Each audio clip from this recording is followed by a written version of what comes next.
So, building on the energy and excitement from Tuesday's session, our speaker, our presenter, facilitator needs no introduction.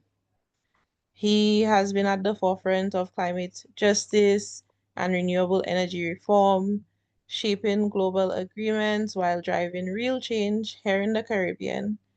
As CARICOM's climate envoy and a tireless advocate for a just transition, he continues to inspire leaders, youth, and communities across the region and the world. So please join me in welcoming again Dr. James Fletcher.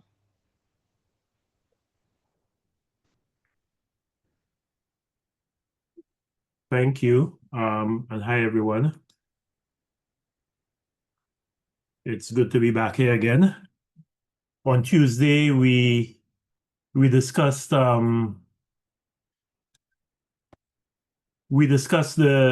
things that, well, climate change and the impacts of climate change on agriculture. And you had a lot of questions. Quite a few of your questions pertain to what do we do? I know I kept telling a lot of you, okay, wait for Thursday, we'll deal with it on Thursday. So guess what? Thursday is here, so I guess we have to deal with it today. I'm hoping that the same energy that you had last week and the same questions that you had, that some of them we didn't answer, that we can get to them either in the presentation itself or in the question and answer that will follow the presentation. So without any further ado, let us go straight into the presentation.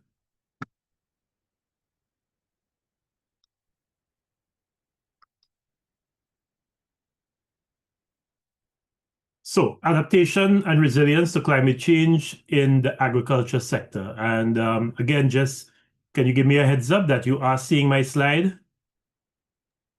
Yes, we can. Okay, perfect. So as we discussed on Tuesday, the agriculture, well, St. Lucia is extremely vulnerable to climate change. So what I will do with this presentation is look at, first of all, how do we adapt at the national level? So, what are the things that we should do at the national level? Because adaptation is not just you. Adaptation is not just the farmer and Helen's daughters and what you can do. But adaptation has to start higher than you, because there's only so much you can do. There's a lot that has to happen at the national level. So the first part of my presentation, we'll look at adaptation at the national level.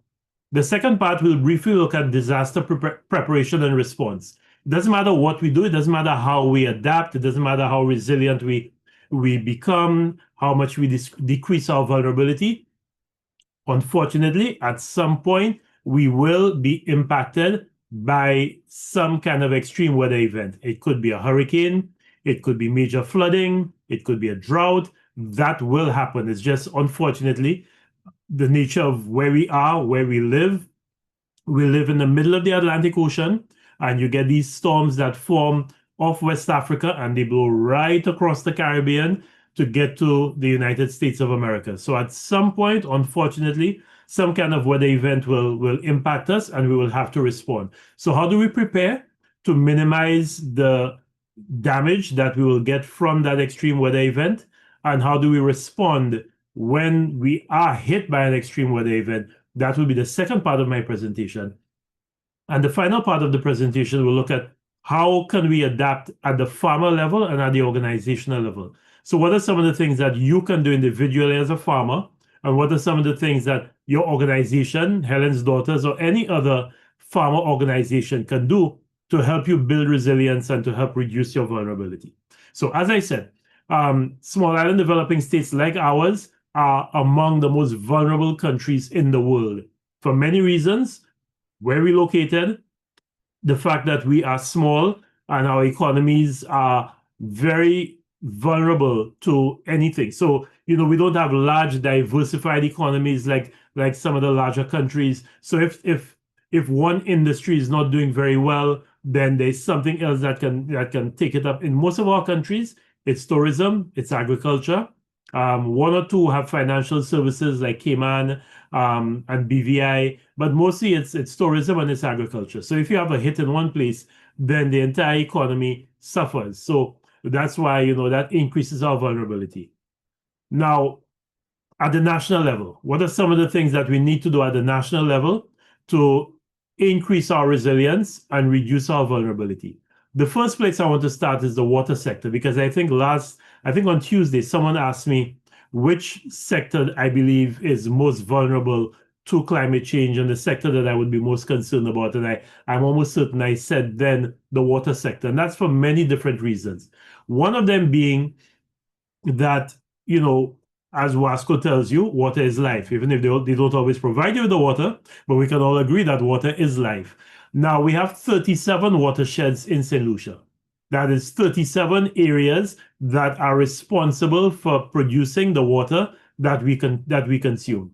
Unfortunately, more than half of those watersheds are damaged. Many of them are no longer productive for various reasons. In some instances, we've built houses in watersheds so that that watershed is no longer capable of producing water. In some instances, there's been contamination because of some of the practices that have happened around that watershed. So that watershed is no longer productive, or if it is productive, we can't use the water that's being produced there. In some instances, there's been significant deforestation and other activities that have reduced the productivity of the watershed. So for very many different reasons, many of those watersheds that you see listed there, and I said there are 37 of them, don't have the level of productivity that they had before. So one of the first things that we need to do at the national level is invest in our water sector and make it more resilient. Because unfortunately, the water sector, as I said, is one that is already being heavily impacted, negatively impacted by climate change. And that level of vulnerability will increase even more as climate change becomes more devastating to us. As temperatures increase, then we will start seeing greater impacts. So one of the things that we have to do is develop agriculture and water policies that are informed by climate change. So we can't develop policies anymore that don't take into account what climate change is going to do to our water sector and to our agriculture sector. When we're planning, we have to plan with climate change in mind. When we develop policies at the national level, when government is developing policies at the national level, when WASCO is developing policies about where it puts water catchments,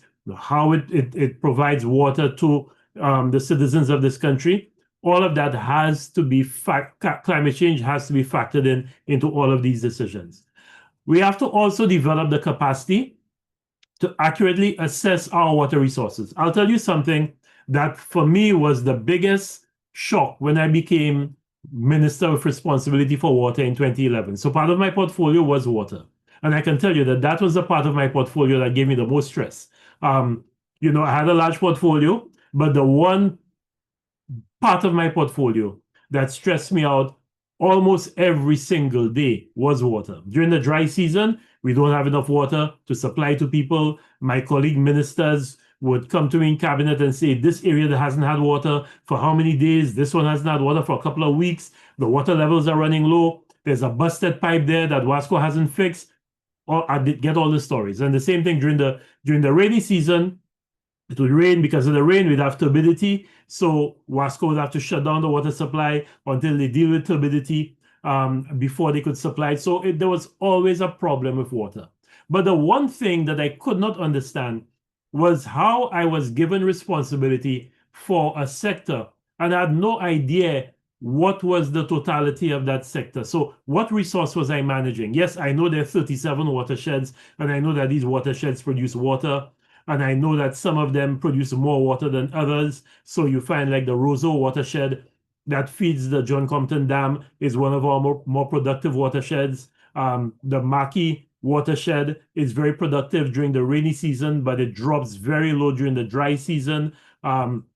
And some other watersheds had stopped producing. But I could not tell you what volume of production we were getting from those watersheds or what volume of production we should expect from those watersheds. So I did not know how much water we were producing from our watersheds. Wasco could tell me how much water they were producing and how much water they were sending out to people, but that was from the demand side. From the supply side, I had no idea. And that is one of the biggest deficiencies of our decision making in water, in that we do not know what is that resource. What is that, so you have a budget, you have a water budget.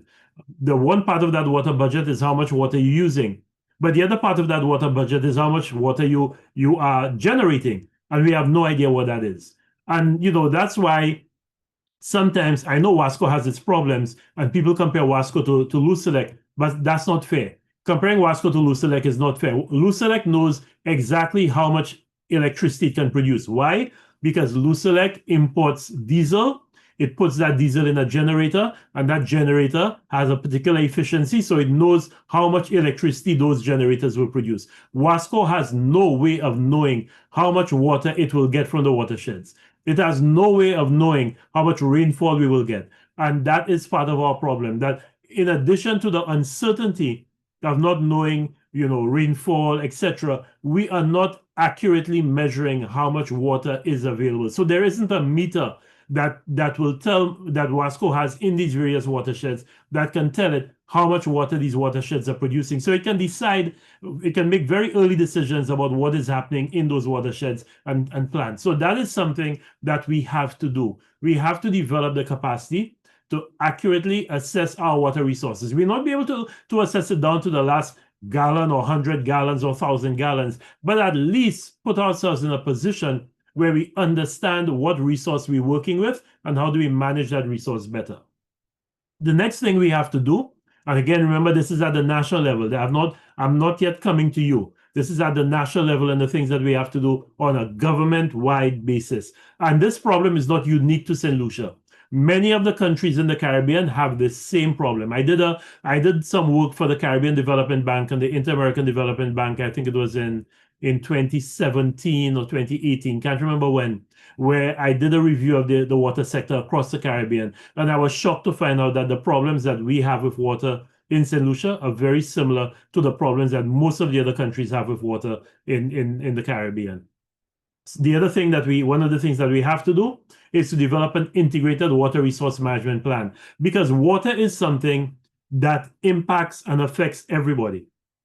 It's needed for economic activity. So you can't have a hotel on this island if that hotel is not assured of a regular supply of water. You can't have farmers farming on this island if you do not have a regular supply of water. There is nothing that you can grow in this country that does not require water for production. Some don't require a lot of water, so you have some crops that are more drought resistant, and that you could farm in drier conditions. So maybe something like cashew, peanuts, or something you could do in drier conditions. But if you're doing vegetables, then you need water for your vegetables. So there isn't anything that you can grow from the soil that you can grow it without water. So water is important economically. It's also, if you're involved in manufacturing, there isn't any manufacturing sector that can survive a total shutdown of the water supply. But it's also very important socially. You can't have a healthcare system if you don't have water. For simple things like washing and sterilizing instruments, for mixing chemicals, for all of these things, you need water. For education, whenever there is a disruption in the water supply, or the water tanks in the schools run dry, school has to be dismissed and children have to be sent home. How are you going to flush toilets? You can't have children in unsanitary conditions. So water is important for every single sector of our lives. So that's why when we speak of developing an integrated water resource management plan, it is a plan that looks at the social impacts of water, the economic impacts of water, the environmental impacts of water, because, as I said earlier, we have to manage that watershed. We have to manage the source of that water. So if we're planning for water, we can't plan for any one element of water. It has to be a comprehensive, what we call integrated water resource management plan. The other thing that we have to do is to address the problem of non-revenue water. Now, I'm sure most of you have heard of this, but non-revenue water, as the name suggests, is water that Wasco is producing and it's not making any money off of it. So that's non-revenue water. It's spending money to collect that water, then it's pumping that water to a treatment plant, and it is turning that water from being water that was flowing in a river or in a stream to water that can now be you could now consume it. You could use it for drinking and for cooking. So it's potable water. It's made sure that it is clean, there are no bacteria, it has a good taste, it is clear. Um, and then it pumps that water using electricity to run those pumps to your home. Unfortunately, somewhere between that water being caught, being trapped in a watershed, in a water catchment, and getting to your home in St. Lucia, almost half of that water is lost. That's what we refer to as non-revenue water. Non-revenue water in St. Lucia is almost 50%. So it means that out of every 100 gallons of water that Wasco is producing, 50 gallons are being lost. Now, that water is being lost at various points.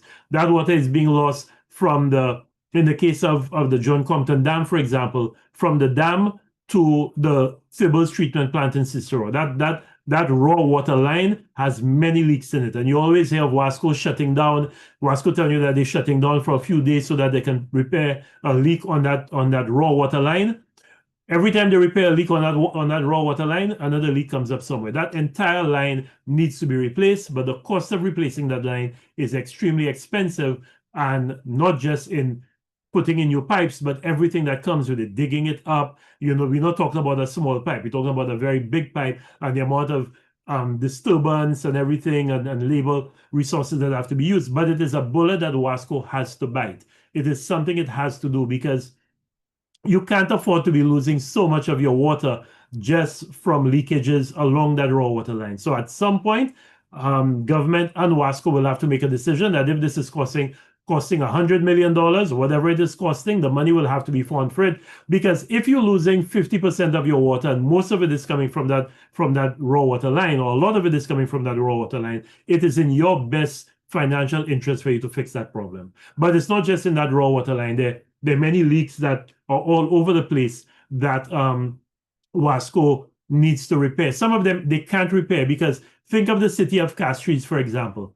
There are water lines running in the city of Castries that are beneath buildings, because buildings have since been built on those lines, on those distribution lines. So for you to replace those lines, it means that you have to dig up underneath buildings, which is not possible. It's just not practical to do that. So there is water being lost in those lines that Wasco cannot repair, because it not only is it in a road. If it's in a road, then Wasco will dig up the road, and Wasco has no problems with digging up a road. But if it's underneath a building, then there's nothing Wasco can do. If that line is passing through government buildings, for example, the government buildings on the waterfront, or some of the buildings that are in the boulevard, there's nothing that Wasco can do about that.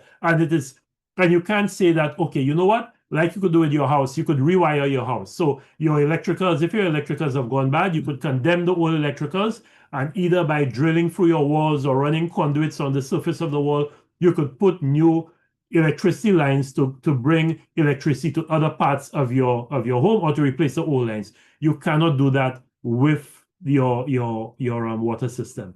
So that is the problem that Wasco has. But one of the quickest ways for it to deal with that non-revenue water problem is to fix that raw water line from the dam to the Sybil's treatment plant. And imagine if Wasco can bring down non-revenue water from 50% to, let's say, 30% or 25%. That is a significant amount of new water that Wasco now has at its disposal, that it can now distribute to people all across the island, well, in particular in the north of the island. So that non-revenue water problem is a big one. And if we are going to find ourselves in a situation where water availability will become even more scarce, then it is really in Wasco's best interest, and even more so, it is in our best interest as consumers, that non-revenue water problem be fixed.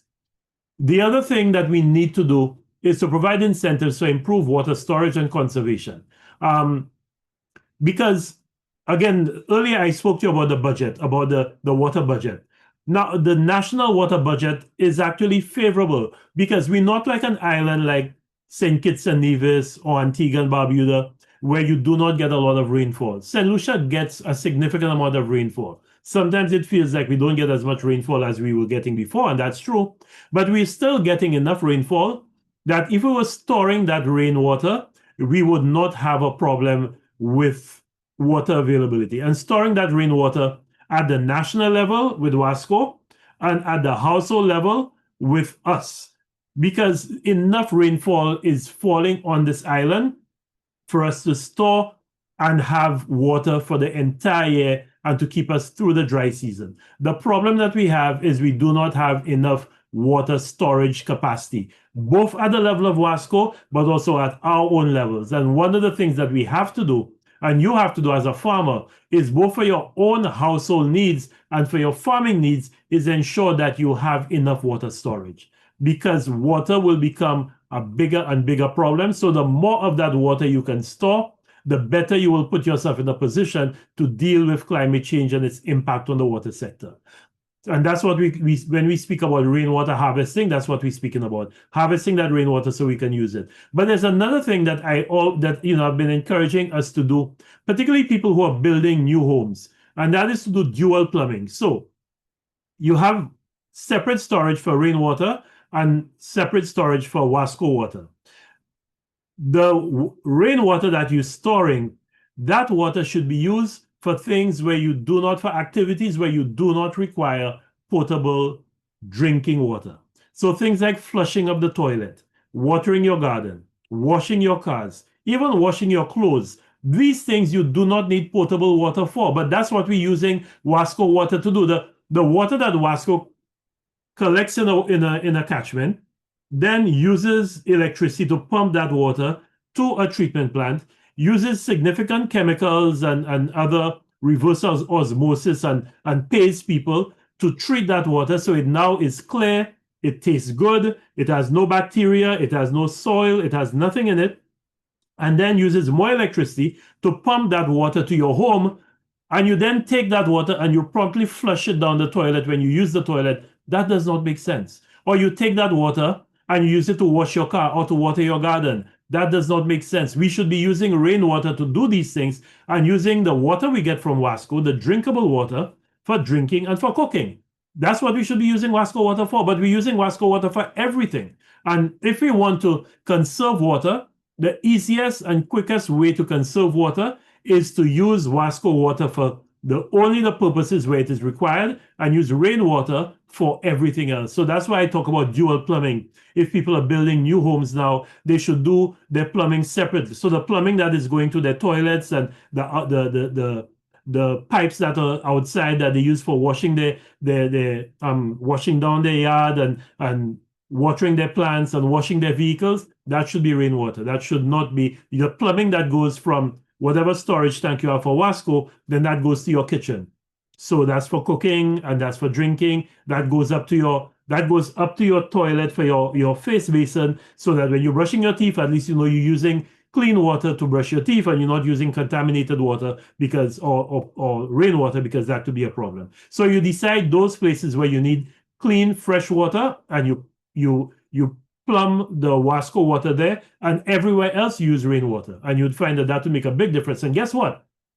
The other thing it does is that it reduces on the amount of money you have to pay Wasco, because rainwater is free. You don't have to pay anything for rainwater. You don't have to pay to collect it. You don't have to pay to treat it. You don't have to pay to pump it to your home. Everything is there. So it would also, you win on both occasions. You win by having more water, and you win by reducing on the amount of water that you'll be paying Wasco. But the other thing that needs to happen is that, not so much for government, but at the regional level, our university, the School of Agriculture, and the Caribbean Agricultural Research and Development Institute needs to do research into plant varieties that are drought and heat resistant, because clearly our plants have to be dealing with hotter temperatures and less water.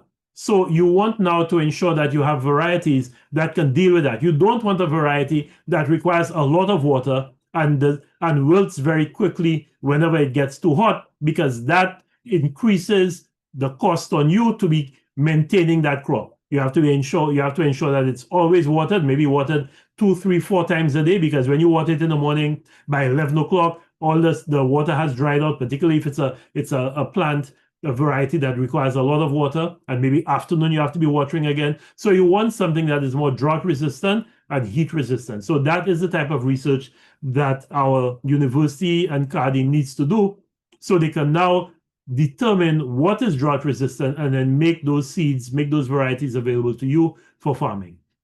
We have to also promote sustainable land management. We have to manage our land a lot better, ensuring that we have proper contour drains, and also doing something that is called conservation tillage. Now, the recommendation is that we disturb that soil as little as possible. So, things like plowing and turning over soil that you used to do before, putting these big tractors, that's not recommended anymore. What is recommended, because the more of that you do, is the more vulnerable you make that soil to heavy rainfall. What you want to do with conservation tillage is to use a lot of the crop residues. So the things like the stalks, the stems, the leaves that are on the soil surface, leave a lot of it on the soil surface and incorporate it back into the soil so that you're increasing the organic content of the soil. And that way your soil is in a much better condition to retain water, but also the more organic content you have in the soil is the healthier and the richer the soil that you have. And you also want to mulch. I think I spoke of mulching, and I'll speak about it in a while again. But conservation tillage is recommended now because it also protects the soil from erosion, and it enhances organic matter content in the soil.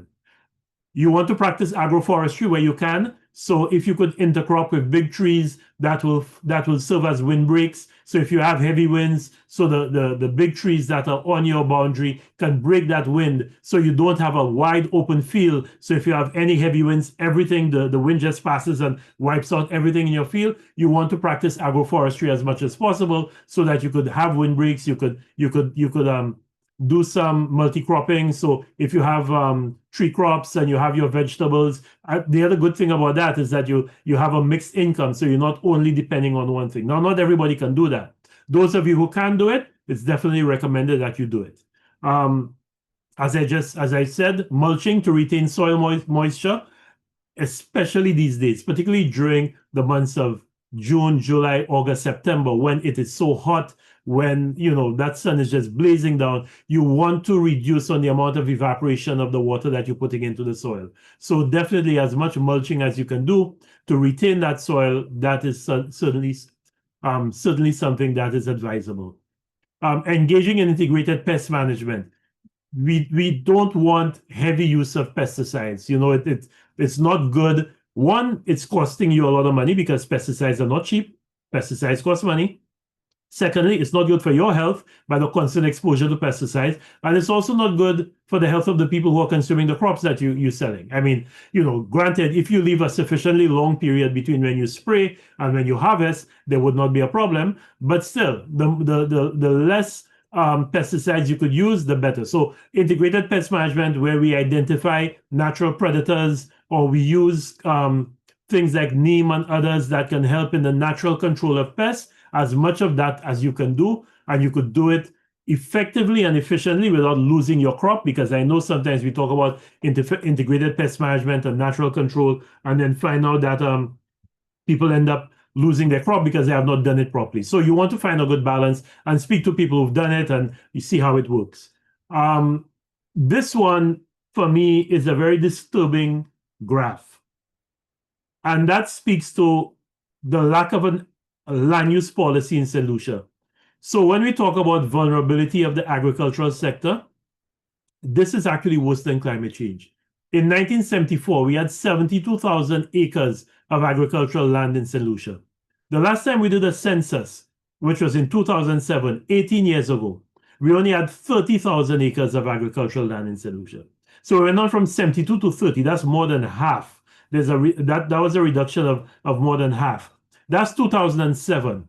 I would be very surprised if 18 years later, in 2025, if that number has not gone down to below 20,000 and maybe even somewhere around 15,000. Because when you look at what has happened from 2007, that lands that used to be under agriculture, that were in farming are no longer in farming, that number, I suspect, is closer to 20,000. So imagine losing 50,000 acres of agricultural land in St. Lucia over the space of 50 years. That's 1,000 acres of land a year. That's serious for a country of our size. If you're talking about the United States of America or Brazil as a large country, you could say, okay, no big deal. Talking about a 238 square mile country, and we're losing land, we're losing agricultural land at the rate of 1,000 acres a year. That is serious. And that means that very soon, if we continue along that path, we will have no more agricultural land on which to grow our crops. So you want to talk about food security? You want to talk about vulnerability? That is a big vulnerability. So, I always tell people when we're talking about vulnerability, there are many things that are caused by climate change, but there are also some things that we cause ourselves. And that we have to do something about this, because if we continue losing agricultural land at that rate, very soon our food security will depend on 40-foot containers coming in from Miami. That's the only thing that all of us will have to depend on. And I know that the members of Helen's Daughters have been doing a great job of farming and ensuring, as Keithlin says, if you ate today, thank a farmer. Well, you can't thank a farmer if that farmer does not have land on which to farm. And I think that is a very serious issue that we have to look at. Plant production according to the best suited agroecological zones. There's some parts of our country that are better suited for planting certain crops than others. Now, this is a difficult decision. This is a decision that, not everybody will like, because it means that some of the things that you're accustomed to planting on your land because of climate change is just not profitable or effective or efficient for you to grow these crops anymore. It's just become too dry or too hot. So we now have to start making decisions about what is the best crop that is suited for the land on which we're farming. That's a decision you're going to have to make. That's not a decision that government will make for you. So government wouldn't come and tell you that on your land you could only do this. You have full control and domain over your land, but you have to make that decision for yourself and identify what are the best crops for you to grow given where you're farming. But this is not just about crop production. It's also about livestock production. These cows and goats and sheep and chickens have to also deal with the same types of temperatures that we're dealing with. So we have to look at improved pasture management. During the dry season, the availability of pasture for our ruminants is not what it is during the rainy season. So how do we manage those pastures to ensure that our ruminants have sufficient pasture on which they can feed?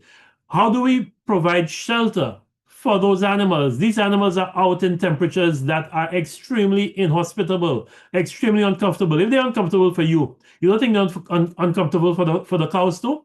I mean, they are mammals, just like we are. So how do we ensure that we provide some level of shelter for our livestock, and most importantly, that we provide them with adequate water, because a cow or some other animal left out with no water in those increasing temperatures will suffer serious distress, and you may find that you have dead animals on your hands. So providing livestock shelter and adequate water facilities is extremely important. Collecting, analyzing, and using data for decision making. Again, remember, we're talking at the government level, at the national level. That's very important. We have to use the data that can tell us how best to use the scarce resources that we have at our disposal. Very often in the Caribbean, we make decisions based on opinion, what we think, and we don't collect data that will tell us exactly what is happening and that will help us use the scarce resources at our disposal more efficiently. So the whole question of evidence-based decision making is a big one. It is something that we've been preaching to governments that they need to do a lot more of, because that is how you would ensure that you're making the best use of the land resources, the human resources, and the financial resources that you have. We need to invest in climate and hydrological monitoring systems. We need to know what is going on.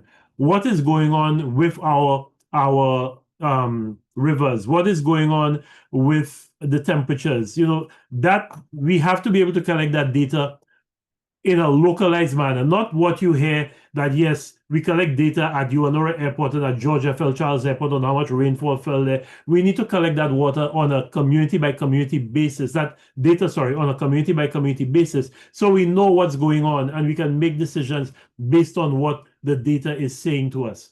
Risk assessment and planning. Again, you can't just do things by VAPs. You can't just say, okay, boy, let me try this, let me try that. There has to be proper risk assessment of what we're doing, what are the risks involved, and how do we plan and to implement certain projects so that we take we take account of the risk that climate change is now posing to, it could be the risk from less water, the risk from hotter temperatures, the risk from more intense storms. That now has to factor into our decision making. The same way you talk about hazard mapping and vulnerability assessments. That is now possible. We can now collect enough data to tell you, okay, you see this area? This area is very prone to landslides. So we should not farm in this area, or you should not disturb the soil too much in that area, because any heavy rainfall you'll get some significant land slippage. And that is a combination of both modern science and also something that we do not pay enough attention to, which is traditional and local knowledge. Traditional and local knowledge is the knowledge that our parents, our grandparents, our great grandparents accumulated over many years, many generations of watching and observing and noting what is going on. Unfortunately, modern science is saying to us that that's not important. That there's no basis in science for that. So people who planting by the moon phase, they will rubbish them and say, the moon has no impact on production, but it does, because the moon has an impact on insect activity. Insect activity changes according to the moon cycle. So if there's certain things that you cut and you plant at a particular time of a particular moon phase, there is a stronger possibility that it will be impacted by certain insects because there's greater activity at that point. And our parents may not have known, our grandparents may not have known what the cause was, but they could tell you that if you do this at this time, that will happen. Unfortunately, modern science has not taken into account that information, and we've gone about thinking that we can change nature. Case in point, 2 years ago, we had significant flooding in the north of the island in November. Flooding in two main communities, La Rivière and Grand Rivière. But what does La Rivière and Grand Rivière mean? La Rivière is the middle of the river. Grand Rivière is the big river. Both of these places were floodplains. Both of these places were places where in the past, anytime there was heavy rainfall, these places were flooded. We ignore that. We know the name. We know Rivière, we know Grand Rivière, but we ignore that and we build houses there and we build communities there. But when there is heavy rain, the water takes the path of least resistance, the path it has always known. And if you have built in a floodplain, that is where that water will go. So again, when we do our hazard mapping and our vulnerability assessment, it's not just a matter of taking into account the new science and the data, but it's also a matter of taking into account the traditional knowledge, the knowledge that has been passed down to us, and making use of that when we make our decisions. And investing resources and developing capacity in project preparation and management, again, at the national level, so that we can access the money that's available. Using nature-based solutions. Everything does not have to be a manufactured solution. Reforestation to rehabilitate our watersheds, coastal zone management, so to better manage our coastal areas, conserving and restoring our mangroves, because, as I said on Tuesday, our mangroves are our primary defense against storm surge and against preventing soil, anytime there's heavy rainfall, from getting into the marine space and clogging up and killing our reefs. So conserving and restoring our mangroves, these are all nature-based solutions. These are things that we are helping nature to rehabilitate itself. And when we talk about building resilience, nature-based solutions are a big part of building resilience. Providing support and incentives for the formation of organized farmer groups. That's something I'm big on. I've been big on it for a long time, going back to my days as permanent secretary in the Ministry of Agriculture from, when was that? Many, many years ago.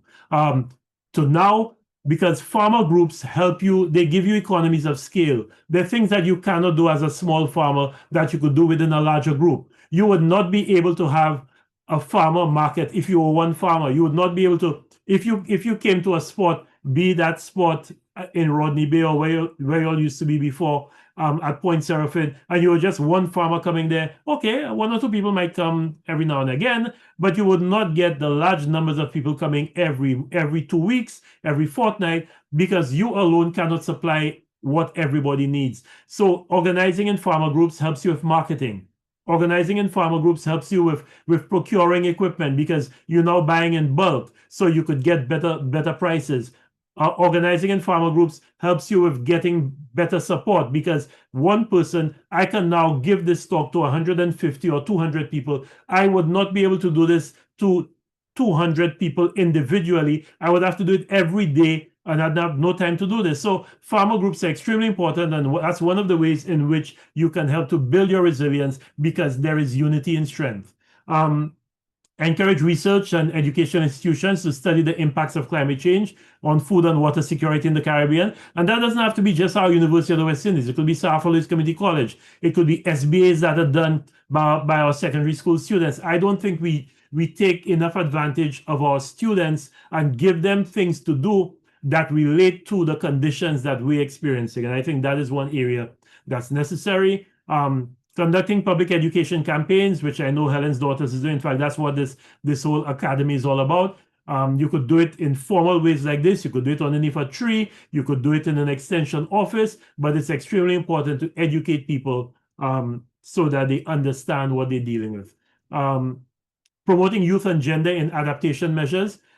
As I said on Tuesday, climate change impacts women and children differently. So we have to promote the leadership of women and young people in decision making. We cannot be making decisions about them without them. I cannot make a decision about you or a decision that's going to impact you if I have not consulted with you and you have not told me how that decision is going to affect you.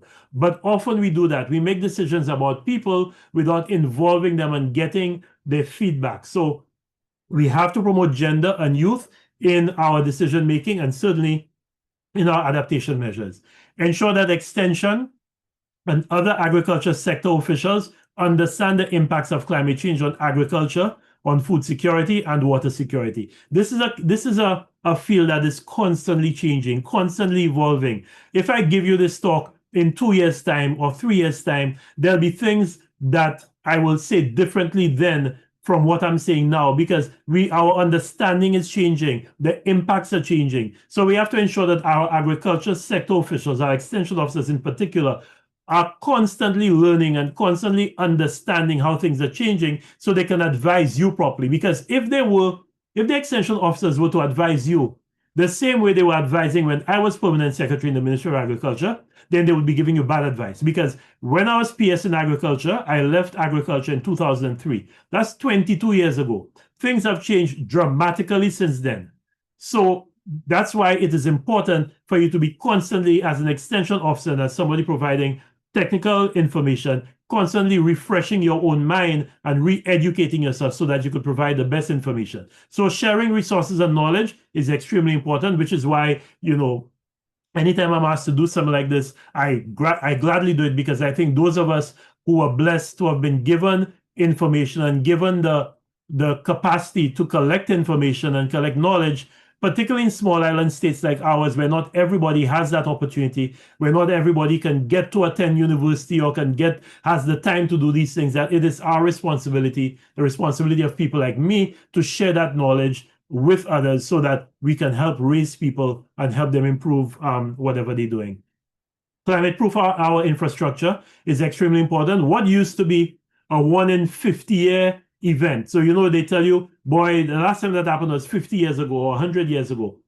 Because of climate change, the flooding that we're seeing now, that used to be once every 50 years you'd see it, we're seeing that flooding now once every 10 years, once every 15 years, some instances once every 5 years. So we have to take that into account and climate proof our infrastructure. We have to build roads and bridges to higher levels of resilience. The kind of roads and bridges that we used to build before, even farm roads that we used to build before, we have to build them differently. You can't have a farm road that doesn't have proper irrigation, because that farm road will be washed away with the kind of flooding that we're getting now. So these are all things that have to be taken into account when we are looking at infrastructure to ensure that we make that infrastructure climate proof.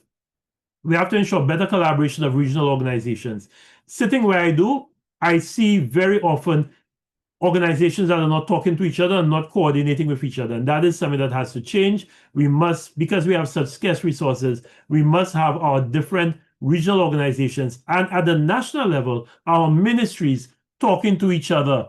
Because what very often happens is that one ministry is doing one thing, another one is doing another thing with the same set of people, and there's no coordination. Or worse yet, you have an extension officer coming from you to collect information. Then you'll have a social protection officer coming from you to collect another set, coming to you to collect another set of information. A youth officer, and you get tired. After a while, you say, how many times do I have to talk to government and give government the same information? So better collaboration at the national level and better collaboration at the regional level. And another thing that government has to do is to coordinate support from its development partners. I think too often we see that somebody comes with money and they say, I have money to do this, and then government goes along and does it. We have to now say to these development partners, this is what needs to be done. This is where I think you can help. This is where you can help. But we have to stop dancing to the beat of the drum of every donor that comes to us and says that I have money to do this. Okay, let's do it. Now, that's not to say that you should not always accept their money, but you have to make sure that they put that money in an area where it is of benefit and of use to you and to the country. Second part of the presentation I said I'll speak about is strengthening disaster risk reduction, which is extremely important.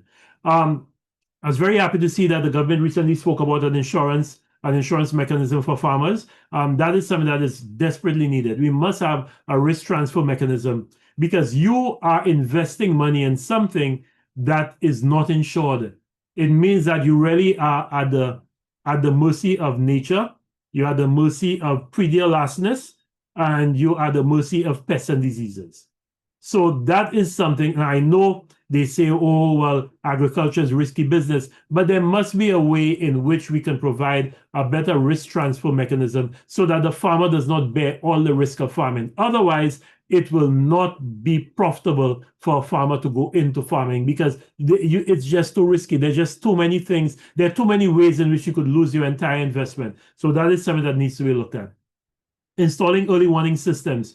We need to have early warning systems installed so that we can tell, okay, if a weather system is coming and we know that it will probably have like 2 or 3 inches of rain, there'll probably be 2 or 3 inches of rainfall associated with that weather system. We know where in the country is vulnerable and we can advise people to do something to either get out or move to safety. So if you have animals, you have livestock in an area, we can tell you, please take your animals out from there because that area will flood. Or you need to secure your greenhouses or whatever.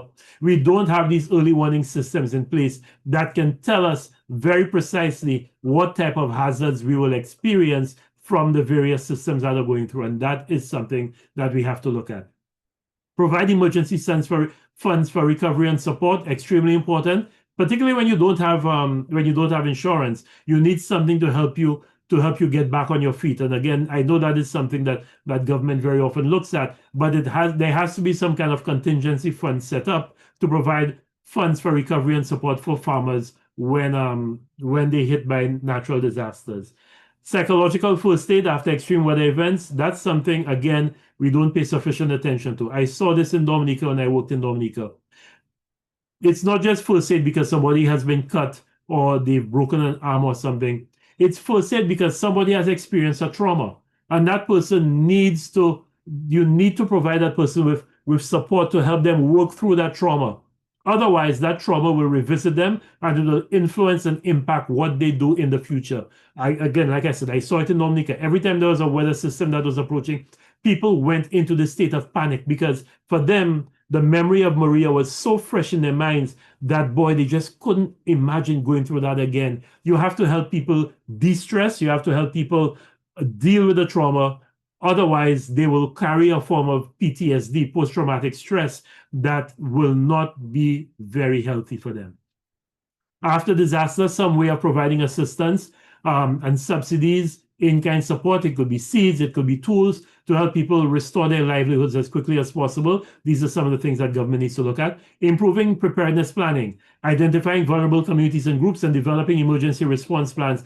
Because the emergency response plan that you have for Sept, for example, will not be the same emergency response plan that you have for Babono, because they're just totally different communities. So you have to develop emergency response plans that are tailored for the community, the geography of the community, the makeup of the community, the access to the community. All of these things have to be looked at.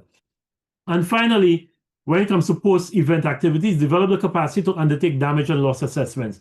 We need to be able to very accurately assess what kind of damage you've incurred. And I'll come to that in a while on the farmer level, what you can do to help with that. Document all the lessons that we've learned.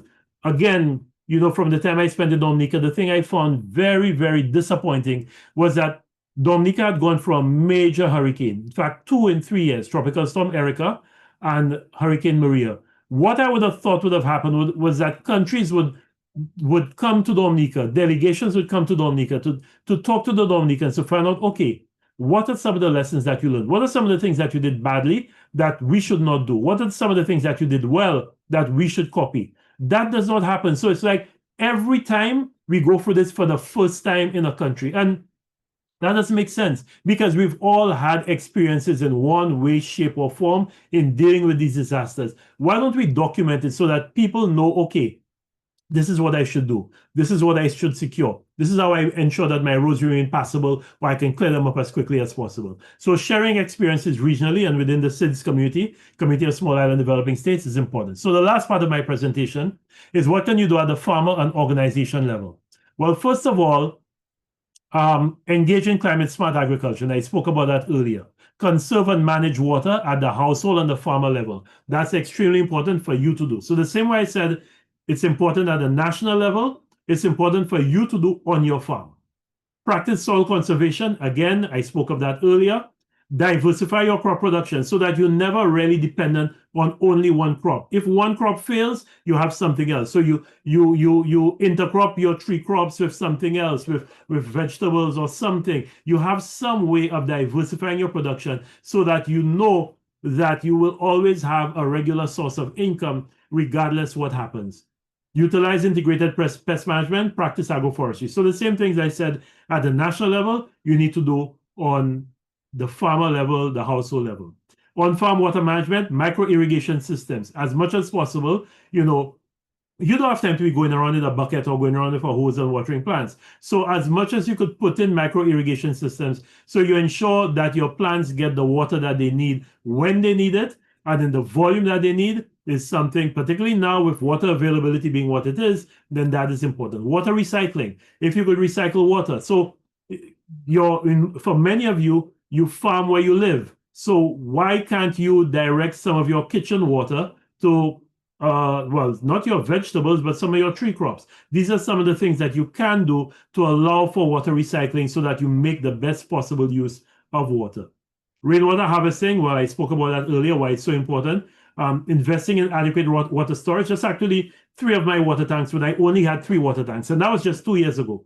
Those 3 water tanks have been added to by another 7. These are 1,000-gallon water tanks that are buried in the soil that are collecting water from my roof and going in there. So I went from 3,000 gallons to 10,000 gallons by adding 7 1,000-gallon tanks, and I already had another 10 400-gallon tanks. You have to invest in adequate water storage. And you'll ask, why do I have all of that rainwater? Well, why am I harvesting so much rainwater? I have a kitchen garden, but I also grow orchids. I grow orchids as a hobby, and I don't want to be using Wasco water in my kitchen garden, and I certainly don't want to be using chlorinated water on my orchids. So that cost me the cost of that was the 10 tanks and the piping. But since then, I've not had to pay a cent for the water that I use to irrigate my orchids, as opposed to having to pay Wasco endless money every month to irrigate, and I do have quite a bit of orchids. Install sustainable irrigation and water management systems. Again, that's self-explanatory. Eliminate water wastage on farms. So where you have leaks, fix them. You don't have water that you can afford water to be leaking all over the place. So you have to be vigilant. Either you or the people who work on your farm. It might not, they may be, the people who work on your farm might be you and your children, but what you have to ensure that you eliminate water wastage on your farm, because that water is costing you money, and that's water that you will need during the dry season.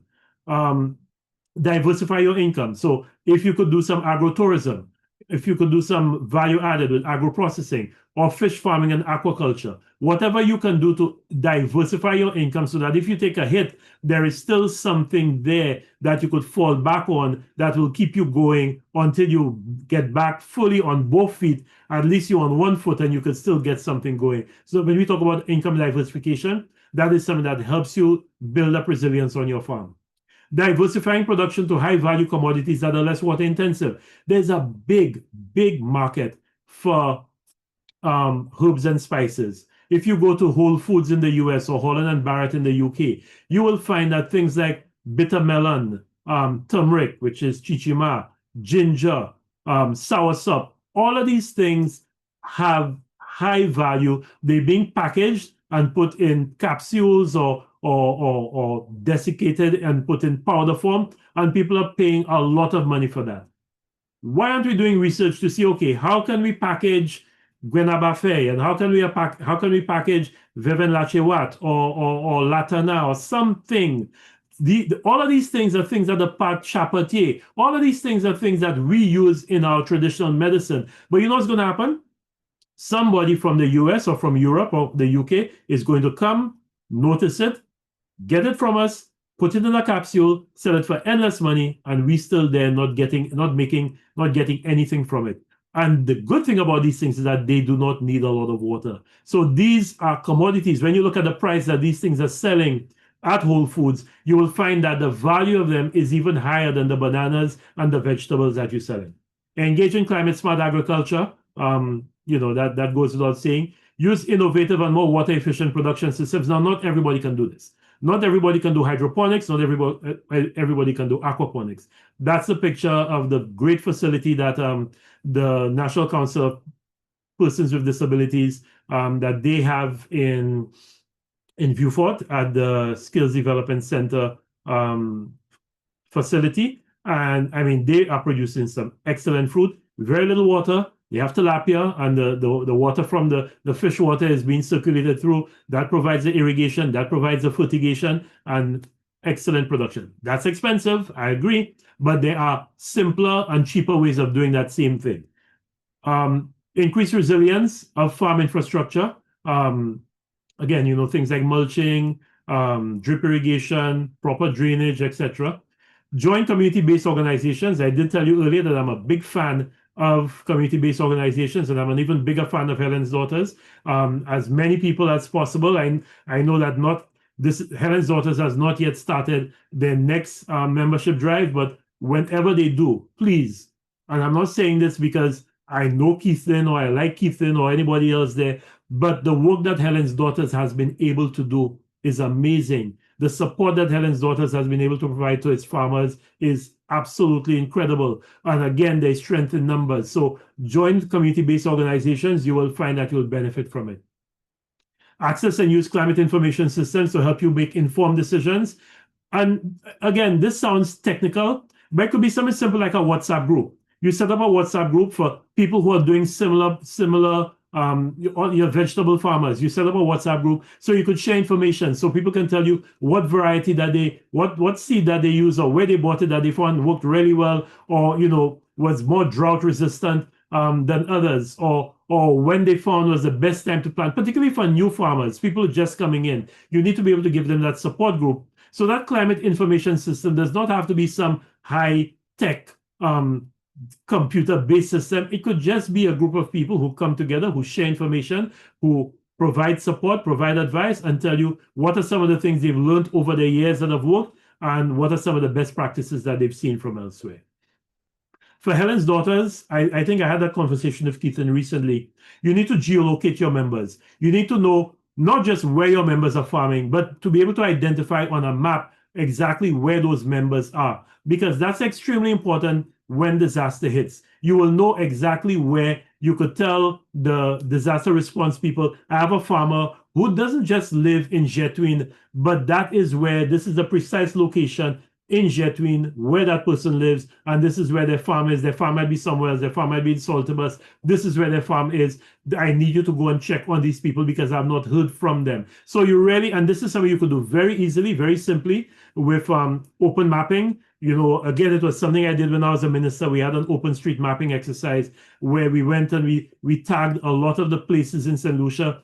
When you drive now, when you use mapping to tell you where to go, a lot of that was from that early work that we did. So that is something you could do with a cell phone and free open map software. But I would highly recommend that you geolocate every single one of your members so you know exactly where on a map they live and where their farm is located. Now, people will have to give you permission to do this because somebody may not want where they live to be public information. That's fine. So this is something that is voluntary. But where it helps is that if somebody needs assistance, you know exactly where to send the whoever is the responder, the first responder to them. And for you farmers, what I'd also recommend you do, particularly when a system or weather system is approaching, take before photos of your farm so you know exactly what you have before that hurricane hits. And again, this is very simple these days. Everybody has a phone with a camera. So everybody has a very expensive camera that they're walking around with, and the capacity of these cameras is greater than any of the SLR cameras that we had 10, 15 years ago. It can take very detailed pictures. And the other thing it can do is it can also identify where that, so you could actually cause it to precisely identify where that picture was taken. So please take before pictures of your farm, because when that hurricane hits, and heaven forbid, your greenhouse is destroyed, your irrigation lines are all over the place, or your banana plants are down, or your trees are down, you know exactly what the before was, what the after was, so nobody can tell you that the compensation you're claiming or the damage you said happened, it didn't happen. Because you have pictures that this, and the picture is dated. So they can't tell you that was a picture taken 15 months ago. No, that picture was taken yesterday. You could check and you will see that that picture was taken yesterday. And this is what my farm looks like today. So please do that. Always take photos of your farm so that you know and you could show what the impacts are. Participate in risk reduction and transfer mechanisms, enroll in insurance programs when we do have them, and whatever saving or credit schemes that are available to build financial resilience. You have to do that. In some instances, you have to self-insure. So put aside a little bit of money every time, because if there's no insurance program, you could self-insure. Every time you make some money, put a little bit aside. You know, they say you're putting money aside for a rainy day. Well, this is really what you are doing. You are putting aside money for a rainy day, a stormy day, a dry day. So develop your own insurance scheme, save some money so that if you do have if something does happen to your farm, you have some money that you set aside specifically for that. Find your voice, advocate and lobby. You have a voice. You know, you have a vote, you have a voice. Your voice is important. Find your voice, advocate and lobby for what you want. And that voice is even more impactful when that voice is accompanied by 150 other voices or 15 other voices or 200 other voices saying the same thing. And again, that's why I'm advocating for, you know, joining Helen's Daughters, joining a farm organization, because there is strength in numbers. Encourage your friends to take up kitchen gardening and agriculture. So they may not all be big farmers, but they can be small farmers. And it's amazing what you could do in tires. I mean, I do almost all my kitchen gardening in tires. I have probably, maybe 45 45 tires in my kitchen garden. And yeah, I can have quite a diverse crop that for local consumption. And sometimes I'm a little, you know, we say about with lettuce or with Chinese cabbage or something, so I give away to my friends. But hey, it's healthy. It means I have to make fewer trips to Massey. And you get fun out of it. There's a lot of fun and enjoyment in growing your own food. So, you know, encourage your friends to take up kitchen gardening, and they may just be, I may just see them at the next Helen's Daughters Farmers Market in Rodney Bay. The climate crisis is a serious threat to the Caribbean, and particularly to food security and water security. I want you to take this very seriously, because it can be not just can mean the existence or the demise of your farm, but it's also a life and death situation. You know, when these major hurricanes pass, we have to make sure that we secure ourselves, we secure our family, we secure our livestock. So this is something that, you know, we have to take very seriously. And unfortunately, it is just getting worse, and it will continue to get worse. So these are some pictures by Jonathan Gladding, who is a St. Lucian who lives in Labrie, who does some really great work. And he did these 1.5 to stay alive paintings. So whenever I give a talk, I always show these 1.5 to stay alive paintings. These are paintings of real children from Labrie, although I think some of them are no longer children anymore. They young adult women. This first one, the one on the right, was done in 2015. So this young lady is 10 years older now. but they show you what it is that we're facing. We're facing sea level rise, we're facing stronger hurricanes, we're facing storms, we're facing bushfires. These are all of the things that we face. So we have to take this very seriously and we have to act quickly because it's not waiting for us. Thank you very much.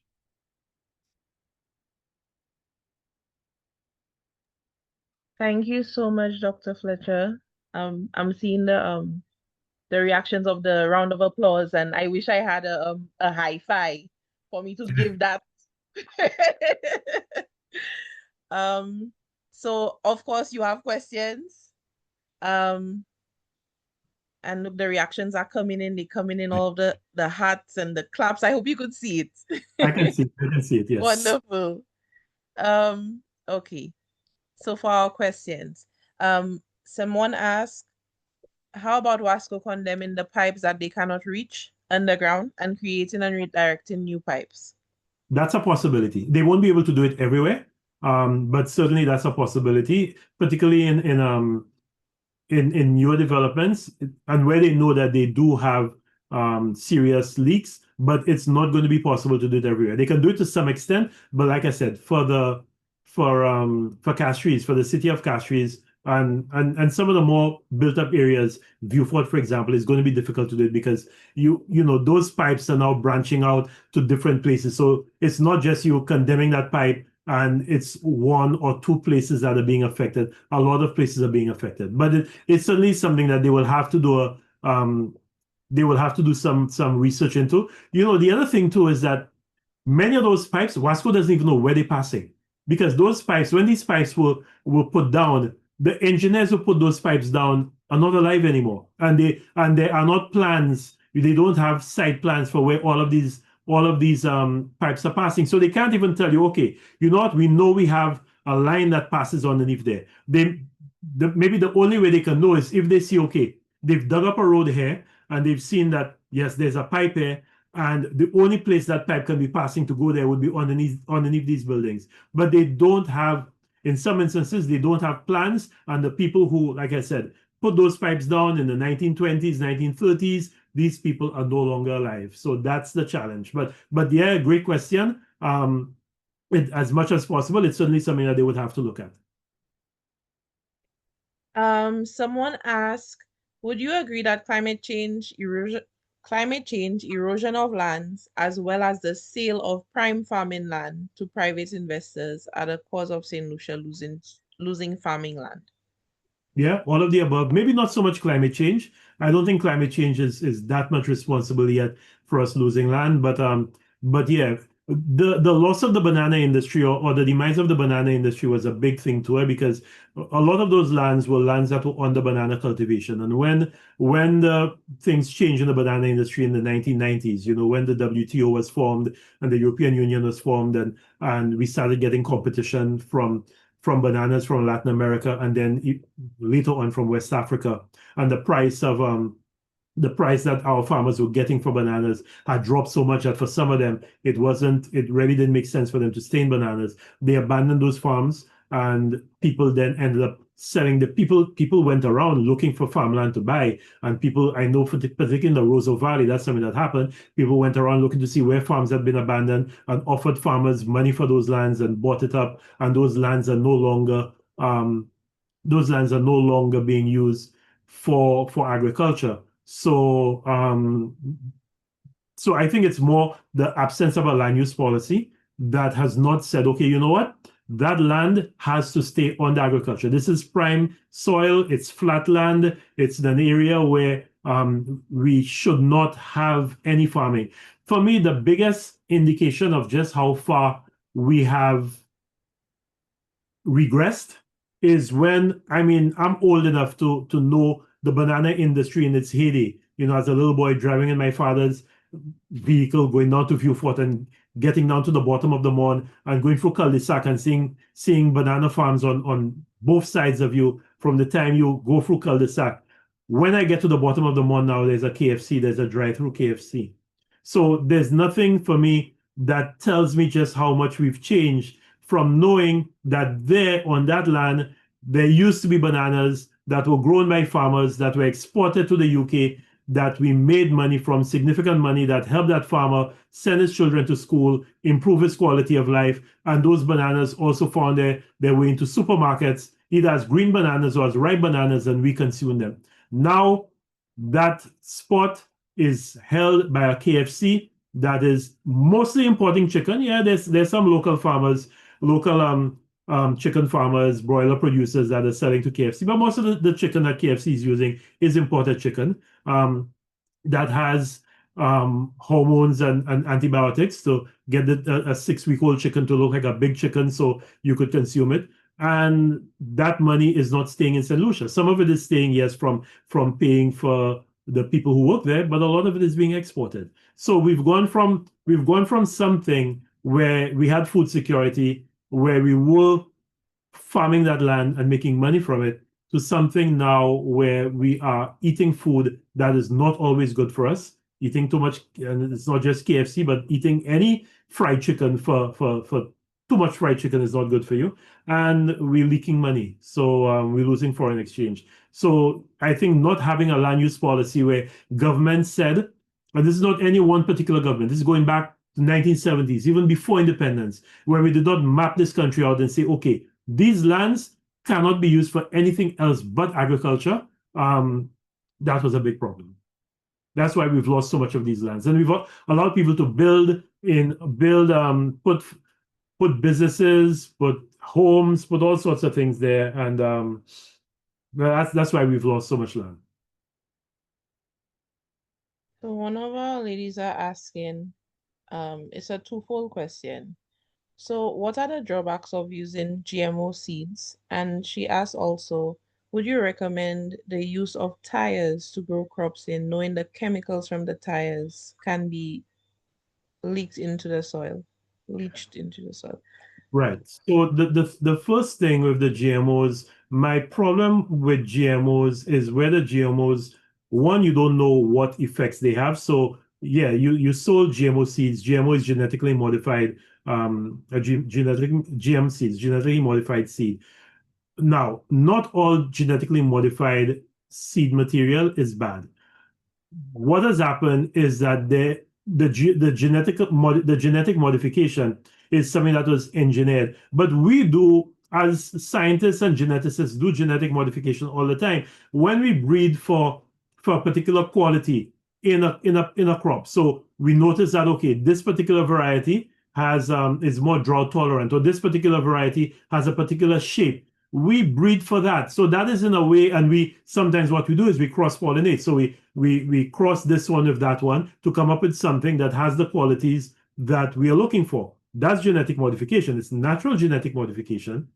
It's not genetic modification that took place in a lab, but it's also genetic modification. So, I always tell people this question of genetic modification, we've been doing it for a long time. It's just that where it's being done now, it's being done in a lab to speed it up, as opposed to being done in the field when we cross two varieties together. The problem with some GM organisms is that, one, you do not know what is in there. So sometimes, yes, there is a risk that while it may have that variety that you're using has a particular shape and whatever, but you don't know what else is there. But my other problem with GMOs is when they don't allow for reproduction. So when they do it in such a way that the seed from whatever it is you produce has no viability whatsoever. And so that way they catch you. That way you constantly have to be going back to them and buying the GMO seeds for you to keep your harvest going, for you to keep your production going, because you cannot harvest the seeds from one crop and go and put another crop down. And for me, that is wrong. That is very, very wrong. So GMOs, they have their pluses, they have their minuses. I won't off the bat tell you that all genetic modification is bad, but it is certainly something that we have to look at very closely, and you have to know exactly what you're getting into. You have to know exactly what it is you're consuming. You have to know exactly what it is that they modified and what else is in there. So there must be full transparency in whatever it is that you're using, so you know what it is that you are getting with that GMO. With the question of things leaching from the tire, Yes and no. It's leaching into the soil. I think it's always useful to do some testing, but it's not ideally. I wouldn't say there's a risk. There's a big risk associated with it, but certainly there's a greater risk with using tires than there would be um, in using wooden crates, for example. That is a wooden crate that's not painted. So certainly you have to be careful that if you're using tires, you have to make sure that every now and again you pay attention to what you're doing. But for the length of time in which you farming, unless that tire has stayed there for a very, very long period of time, I do not believe the leaching that you will get from the tire is going to be that significant. It's something I certainly will check because it's an excellent question. But I do not think the risk is that great, and particularly because the risk, the quantities that are being leached into that soil, I do not believe have a level that would cause harm. But it's a great question, and I certainly will do some more research into it. What other water, apart from kitchen water, can be recycled? To be honest, any water can be recycled once it's sufficiently treated. I mean, people recycle basically any water. It is how you treat that water, how you take the whatever is the offending thing in that water out. But any water can be recycled. For your purposes, in your home, I would not recommend that you use anything other than kitchen water or water from your washing machine.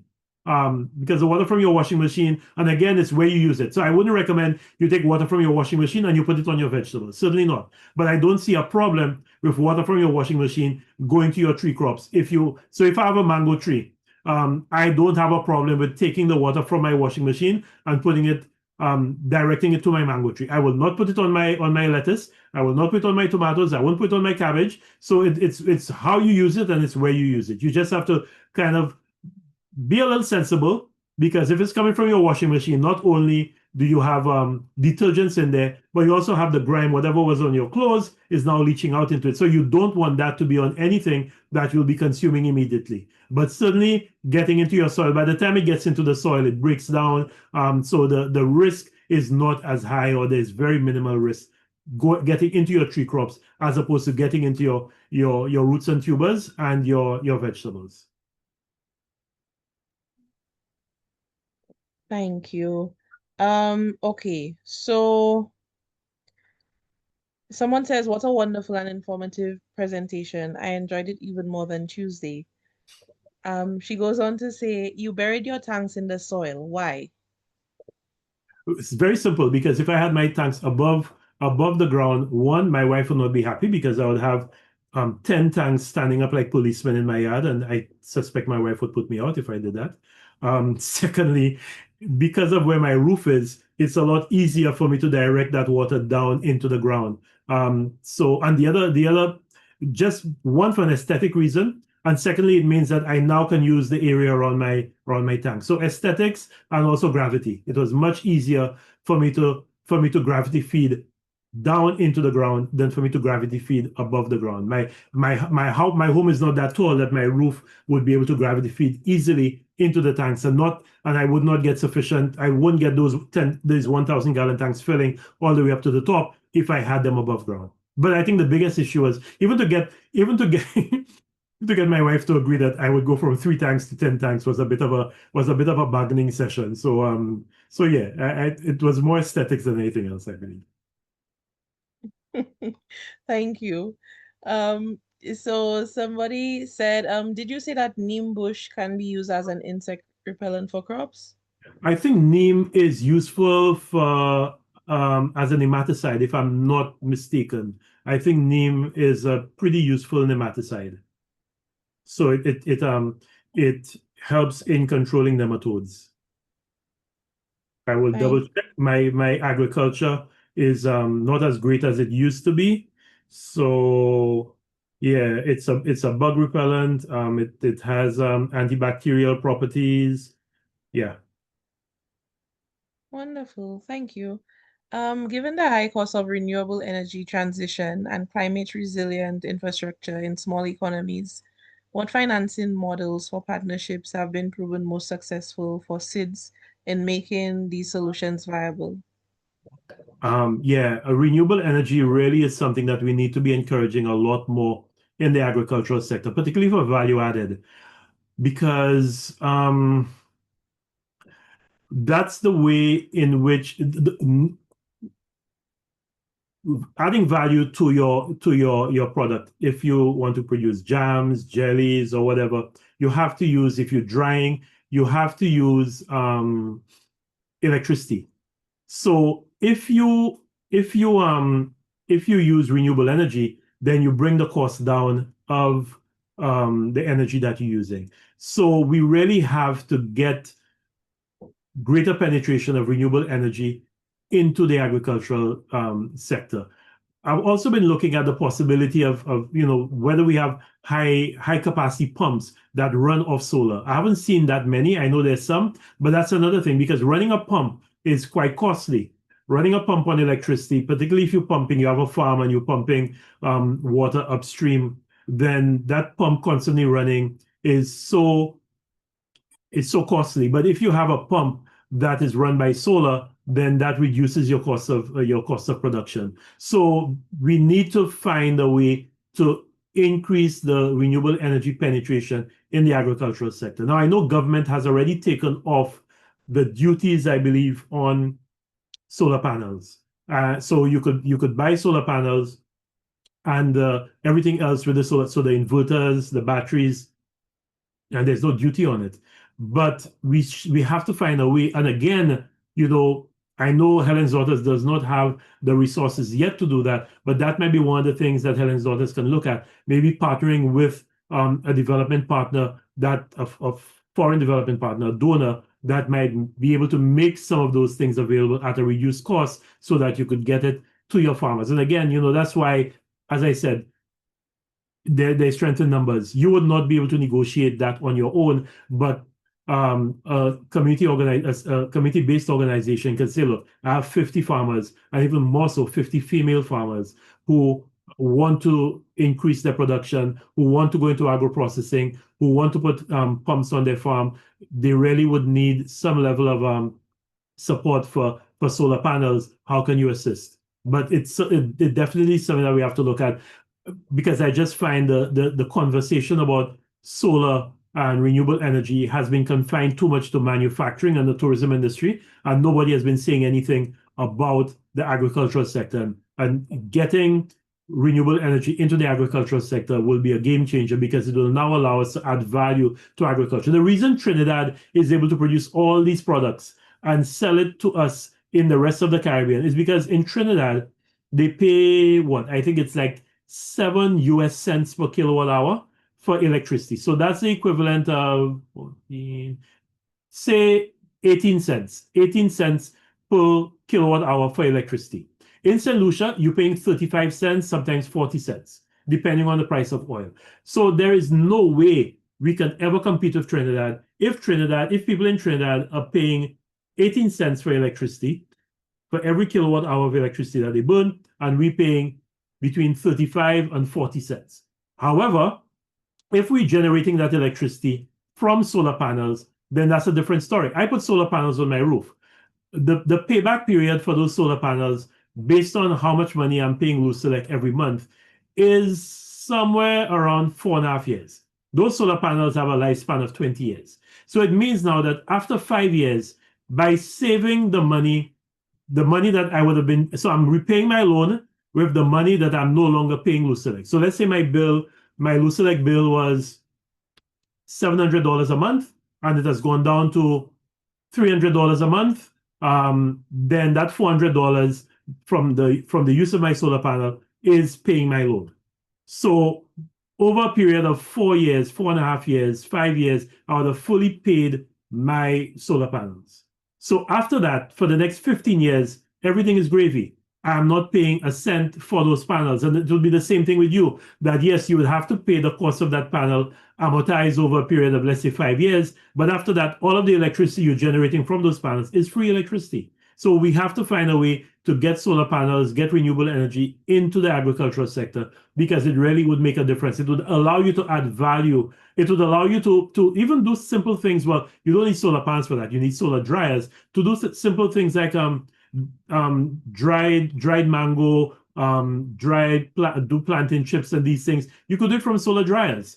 And again, when I go to Whole Foods, the kind of money I see they selling dried mango strips and plantain chips and all of these things, um, it's quite a bit of money. So there's a high value for it, and you could make that from the use of solar. Thank you. So we have quite a few questions on how land degradation contributed to the loss of agricultural lands. Mhm. Um, so any thoughts on that from you? Land degradation, yeah, I think in some areas you have had loss of lands. I'm not sure. I can't tell you for sure with the drop from 70,000 acres to 30,000 acres, how much of it is as a result of land no longer being usable because of land degradation. I know there has been some of that. The banana industry was really good to us. It was green gold, but the banana industry also contributed significantly to land degradation because we farmed on slopes. We cut down trees that had root structures that were binding those soils together, and we planted a plant that does not have as extensive a root system and is certainly not binding that soil the way others will. And that land became very vulnerable to landslides and slippage whenever there was heavy rain. The fact that you remove that cover made certainly made that land more vulnerable. We've also allowed people to build houses in the middle of farming communities, and I'm not talking about a farmhouse. I'm talking about significant developments, put up warehouses and stuff in farmland. So all of that has contributed. So I think yeah, there certainly has been a contribution of land degradation, but I believe a lot of the land that you've seen that we've lost in the last 50 years has been due to a change in land use. People just taking land out from farming and using it for other purposes. Thank you, thank you. Somebody wants to know what are your thoughts on greenhouse farming? Oh, I think greenhouse farming is absolutely essential during the rainy season. Not so much during the dry season, but certainly during the rainy season, particularly if you're doing crops like tomatoes and others where you need to control the amount of moisture, you need to control the amount of water that gets to your plants. Greenhouse farming is definitely advisable. Like I said, it's not everything that you'll grow on the greenhouse, particularly now with the kind of temperatures that we're experiencing. Your greenhouse can get quite hot if it's not properly ventilated. But yeah, there's certain crops, particularly during the rainy season, that if you want to have continued production, you need to do them on the greenhouse. Even trying to do lettuce when there's a lot of rainfall, your lettuce, and that's something I learned by experience. So lettuce gets affected very much by heavy rainfall. So some things during the rainy season are better done on the greenhouse. Thank you. So one of our ladies says, I am a backyard gardener from St. Kitts. I realize that my seasoning peppers are not fruiting. Is this as a result of the hot weather, planting out of season, or lack of pollinators? That's a very good question. To be honest, I don't know. I won't even try to answer that one because whatever I tell you would be me guessing. I really don't know what would be the cause of that. I can ask, some of my extension officers who may have seen, I'm sure have seen similar problems in St. Lucia, but I can't tell you that I know the answer to that question. One of our ladies are asking, how can farmers be encouraged to adopt sustainable alternatives to chemical fertilizers? Excellent question. You have to again find out what works for other people, do your research. Um, Some in some instances you could use manure. Pen manure works very well. Depending on what you're growing, you might find that pen manure might not be sufficient. It might not give you all of the nutrients that you need. Um, using legumes, because legumes are nitrogen fixers. So if you use legumes, that's a good way of putting nitrogen back into the soil. So there are very many different ways of doing it. There are people who do organic farming and they do it quite well. So my recommendation to you would be to speak to people who are doing organic farming and find out what works best for particular crops. Because again, it's not a one size fits all. There's some crops that you could probably do very well with just pen manure, with just rabbit manure or cow manure, and there are others that won't give you the kind of production and the kind of yields that you're looking at. So my recommendation again would be to ask around, see what people are doing, people who are doing organic. The great thing about farming is that you're not inventing the wheel. If you want to do something, there's a very strong possibility that somebody has done it already or has tried it already and can tell you what it is that works and what doesn't work. That's a great thing. And even better now is the fact that you have access to information, 24/7 information with the internet. So you ask a question and somebody's going to come to you and tell you, this is what I use.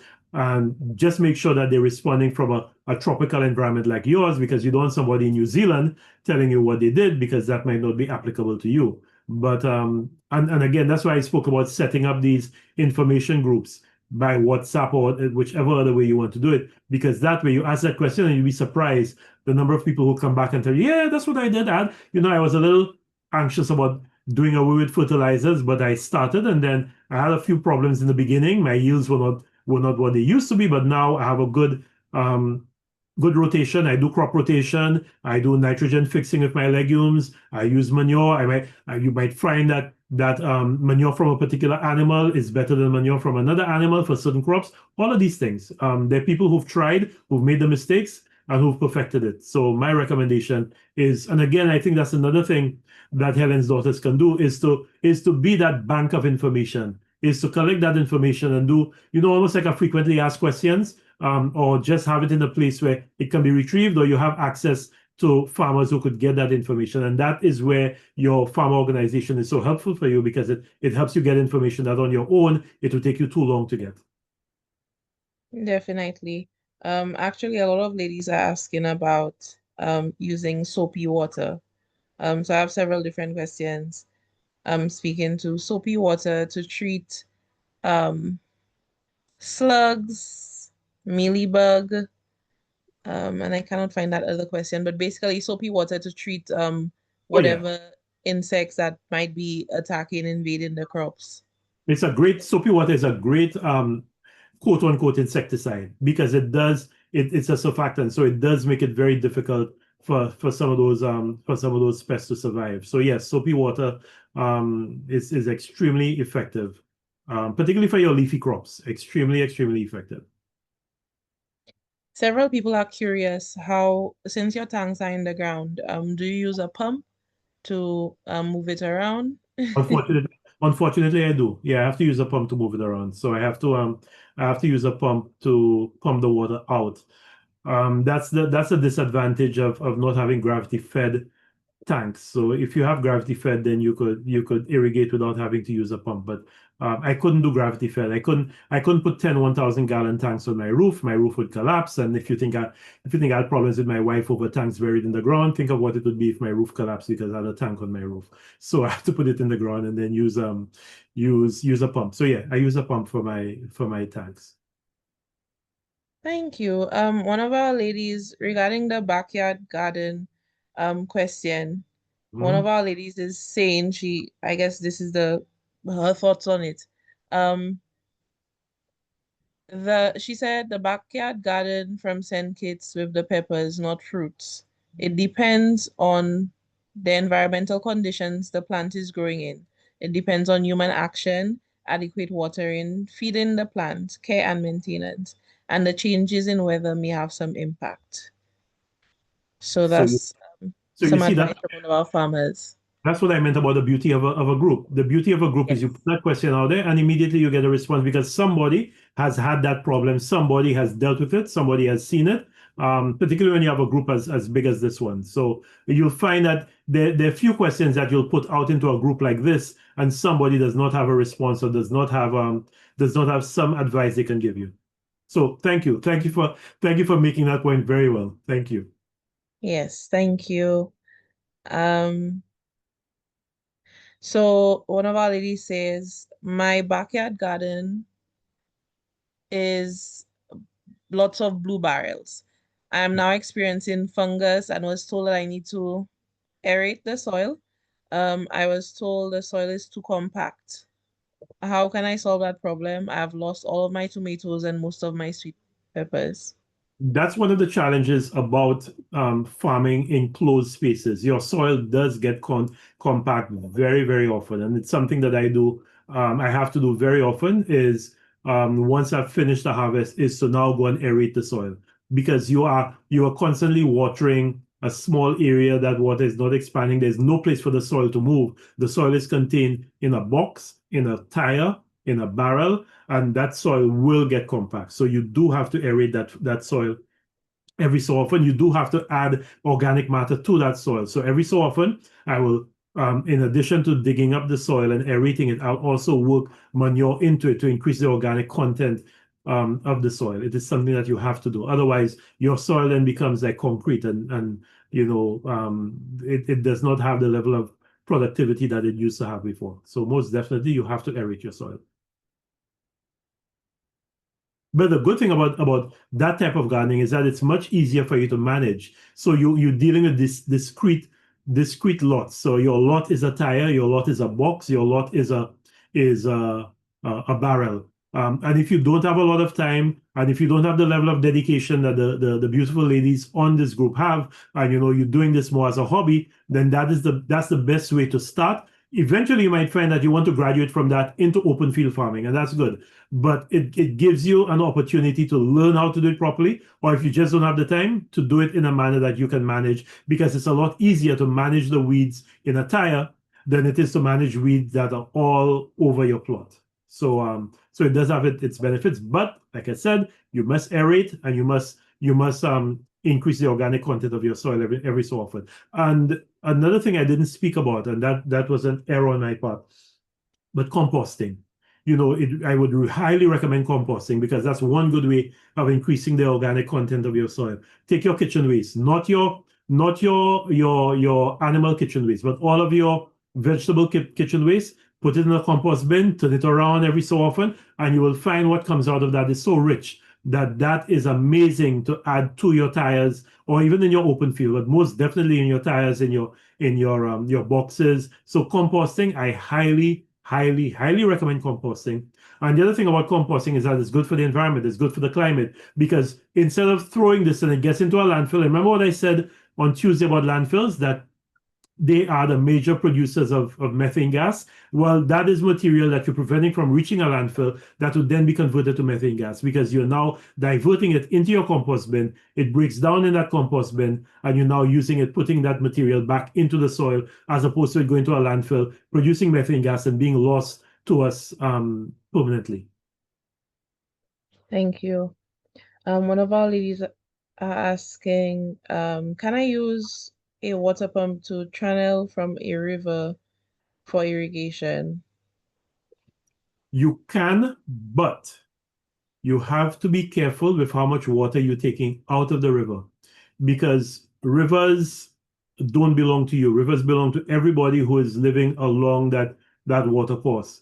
So you do not want to take too much water out of that river that you now reduce on the stream flow, and you basically kill the river. So yes, you could use a water pump to take water out of a river, but you have to be very discreet in how much water you take out of the river and when you take the water out of the river. If the stream flow in the river is low, then you should not be taking water out of the river, because you are preventing that river from doing what it is supposed to be doing, which is irrigating everything along the way. Also, and this is not something that we do in the Caribbean, but if you're taking water out of a river, you really, strictly speaking, and you will find that the laws of many of the water authorities, you must have a license to take water out of a river, because like I said, that river doesn't belong to you. Luckily, we don't enforce it. I know certainly in St. Lucia we don't enforce it, but the Water Resources Management Agency in St. Lucia is supposed to be regulating the people who are taking water out of rivers for that very reason, to ensure that the health of the river is not compromised by people drawing too much water out from it. So the short answer is yes, but please use your discretion. Please don't take out more water from the river, to so much water from the river that you're actually affecting the flow. So what is leaving your, wherever you're collecting that water, wherever you're extracting it, is so reduced that people downstream are not having the benefit of that river either flowing through or also being able to do the same thing that you're doing, which is to take a little bit out for their farming. Thank you. Um, to your knowledge, are there any laws on the building of cisterns under our houses that could help with rainwater harvesting? I don't know of any laws, but I would say that it should be absolutely mandatory that anybody putting up a house now should be told that they must have water storage. Whether that water storage is in the form of a cistern, or that water storage is in the form of a plastic tank, or ferrocement tank, whatever, but it should be mandatory that anybody putting up a house, putting up a business place, anything, should have water storage. I think the only issue with cisterns would be ensuring that you have planning permission to do it, because you are putting up a house, you are putting up a structure, and secondly, that you're not, that particularly where the water table might be high, that there is no interference with the water table, particularly for places where they depend on groundwater, they depend on subsurface water. So again, your planning authority will be able to guide you on what you can do, how you can do it, but definitely some form of storage, be it underground storage or above ground storage, should be mandatory for any new building going up in the Caribbean right now. Even in Dominica, and Dominica is probably the country that has the least worries about water, but even in Dominica, sometimes if that drought is bad, Dominica can feel the effects of a dry season. So, and the whole saying about Bab Camarado. So there's nothing to say that in 15 or 20 years' time that Dominica won't be experiencing something similar to what we're experiencing with water, because we weren't always like this. We had a lot of water in St. Lucia at one point, and we had rivers that were flowing, and we in this situation now. So I think it should be mandatory, particularly in the countries where you have water scarcity, St. Lucia, St. Kitts and Nevis, Antigua and Barbuda, Barbados, um, Grenada to some extent, St. Vincent and the Grenadines to a lesser extent, because there is good water availability in St. Vincent and the Grenadines. But again, I'm sure during the dry season, the Vincentians do suffer in some areas with water availability. I think it would be advisable for all new buildings to have water storage. Thank you.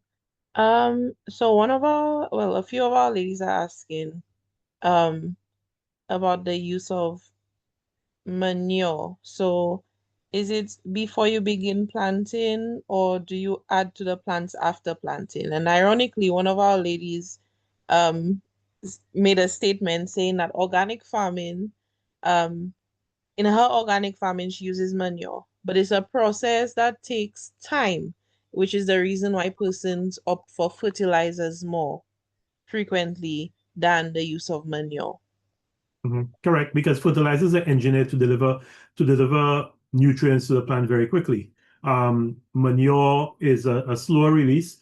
Manure does two things. Manure, in addition to giving you good nitrogen content, which is more what you get from nitrogen. You do from manure. You don't get the same level of phosphorus and potassium from manure that you would get from a compound fertilizer. So again, that's why for some people, using NPK, using a compound fertilizer, which would also give you some of the trace minerals, is so important, and it's difficult for them to make that switch to manure. My recommendation would be that you use manure before you incorporate it into the soil, and then you plant in it. I would not use manure as a top dressing, because I don't think it is as useful as a top dressing. If you have no choice, then yes, but my recommendation is that you use manure in the soil, because it does two things. In addition to giving you the nitrogen, it also improves the structure of the soil.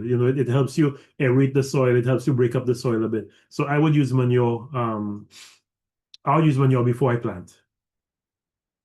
And also, depending on the manure, using manure on, let's say, you put manure as a top dressing on your lettuce or your cabbage, you now have to be very careful because manure is fecal material. Manure is waste material. And in fecal material, you do get harmful bacteria. You will get E. coli, Escherichia coli, which is a bacterium that can cause serious intestinal problems in human beings if it's ingested. So, you use manure as a top dressing for your vegetables, and then you don't know whether you are also introducing bacterial contamination to your leafy vegetables. So I would recommend that you put it in the soil as much as possible. Granted, you will wash off your vegetables before your leafy vegetables before you sell them, but I think it's better to err on the side of caution. So one of our farmers is saying that manure can be used throughout the active growing seasons, but first the manure needs to be cured. In addition to the nitrogen, it offers moisture retention. Yeah, It that's why it improves the structure of the soil. Absolutely. Yes, it replenishes and nourishes the soil after the growing season to improve the texture and overall structure of the soil. Correct. Thank you, thank you. Okay, one of our ladies is asking, um, based on your experience as a government minister, well, Mhm. no matter how long ago it was, is there any leeway for a group such as Helen's Daughters to negotiate a commercial regional agreement with a regional insurance company to secure coverage? I am aware of an insurance company that offers coverage if the farm is within a collective group. That allows them to spread the risk across, sorry, spread the spread the risk across carriers operations. So if one farm is impacted, the ability to compensate is then from the other operations that were not impacted and the risk is spread. Well, not from my knowledge or experience as a minister, a permanent secretary in the Ministry of Agriculture or a minister of sustainable development, but I certainly believe that if you do enough farming around, you will find an insurance company that would be very interested in insuring a group of farmers like yourselves. And for precisely the reason that you raised, it's spreading the risk. So it is a lot easier to ensure, let's say, 50 farmers spread out over multiple geographical areas, because you know that it's not likely that you will get a massive hit hitting everybody the same way at the same time, because insurance is about risk reduction, risk mitigation, and one of the ways to do that is by spreading that risk. So in spreading the risk, yes, that's the way insurance companies work. Insurance companies spread their risk by insuring a lot of different people in a lot of different areas in a lot of different parts of the world, well, or even so a lot of different parts of the country. So I would think that you'd stand a much better chance of getting an insurer to look at insuring Helen's Daughters as a collective, as opposed to insuring one particular farmer in Helen's Daughters. So it certainly is something worth exploring. Thank you. Um, so one of the ladies is commenting that in addition to the manure, mulching, seaweed, eggshells are also good options. And we have a question that's, oh, and then another one of our farmers is commenting that manure is very beneficial to your soil, but you do have to understand just pouring manure on top of the soil is not a long-term fit. It has Yeah. to be worked into the soil. Correct. It's not like I said, it's not a top dressing. It has to be worked into the soil. Yes. Okay. So another question, what is your take on compost teas and liquid litter? I'm currently producing my own liquid litter by adding water and manure to a blue barrel. I also have an air stone in this to keep it aerated. Would this also need to be placed in the soil before? That's a really good question, and I don't have the answer. Compost tea is certainly good. The compost bin that I have allows me, when I rotate it, to collect that compost tea at the bottom, and that is extremely It's extremely good. But the rest of your question, I've not had any experience doing it, so I can't really tell you whether that would work. Um, it's actually, I'm quite intrigued by the aeration. I find that's actually a very interesting thing that you're doing, and I don't know what the impact of that would be. But no, that's very interesting. But I can't tell you. Honestly, it's not. Remember, I'm no longer in agriculture. I left agriculture a long time ago. So that is not so. And even then, that was not my field. Soil was not my field. But it's an excellent question. It really is a good question. Thank you so much. We had so many questions. Ladies, I apologize. I know I may have missed a few, but I'm hoping that we got the everybody got some part, if not the entire question answered. We're making every effort to end on time this evening. Um, I know this is an exciting session, even for me. And I am so glad that you guys have enjoyed. And this is the last session that Dr. Fletcher has with us for the Ag-cademy. But I know that he's always willing to come back if called upon. So I just want to, I want to answer one question I just saw in scrolling up. Somebody said, wonderful. I've just begun farming and I'm doing so in pots in my balcony. How can I safely transplant my plants into the soil? Very easily. The key to transplanting is to keep that soil ball intact as much as possible. So you want to take that pot, the soil in that pot, and put it almost undisturbed into a large enough hole in your soil that the plant will now, the roots will now have enough space for them to move around, and to water it sufficiently so that you don't, the shock of transplanting is not a big one, because you don't want to shock the plant in taking it out from the pot into the soil. So I would recommend a large enough hole that you transfer the entire. Don't take the soil out. Don't walk. I've seen people do that. They take the old soil out and they put, no, transfer that root ball so that when that plant goes into the soil, it feels like it's still in the pot. It just has there's more space for the roots to move out. And as much as possible, if you could also put material, organic material around that root ball, so the hole that you've dug is much larger than the root ball, but you put some manure and stuff in there so that there is space and for the roots to go. You don't want the roots to now get out of that and now find, oh God, we have to struggle because wow, that's sort of really hard. So you want to give them sufficient space for them to find their way, establish, but most importantly, um, transplant not in the middle of the day when the sun is out. Transplant early in the day or late in the evening when you could minimize that shock and ensure that there's sufficient water so that the plant does not suffer too much of a shock. But you could do it very easily. I'm transferring from pots to soil is very, very easy. Very easy.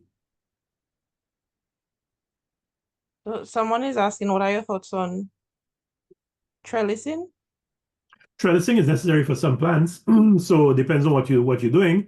Once you have the space, trellising is necessary because your vines need to grow, and you're getting them off the ground. So it means that you are reducing on the possibility of them being damaged. So yes, trellising, depending on what you're growing, trellising is necessary. Your thoughts on vertical farming? Is it practical for the region? If you don't have land, vertical farming is if you're a land challenge, then vertical farming you have to do. I wouldn't recommend vertical farming if you have the land, because the vertical towers are expensive. Eh? I mean, even if you have to build them, they're still expensive for you to build, unless you have a whole set of PVC pipe just lying around that you could build. But if you have the soil, vertical farming for me is for people who are land challenged, where land is a scarcity. Then certainly you go the route of vertical towers, because you maximize your production per unit area. You could get a lot more. If you look at what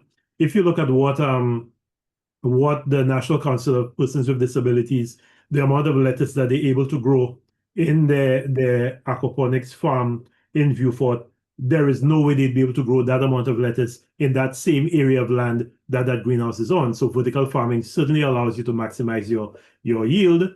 So it depends if you have the money and you don't have the land space, it's certainly a good way to go.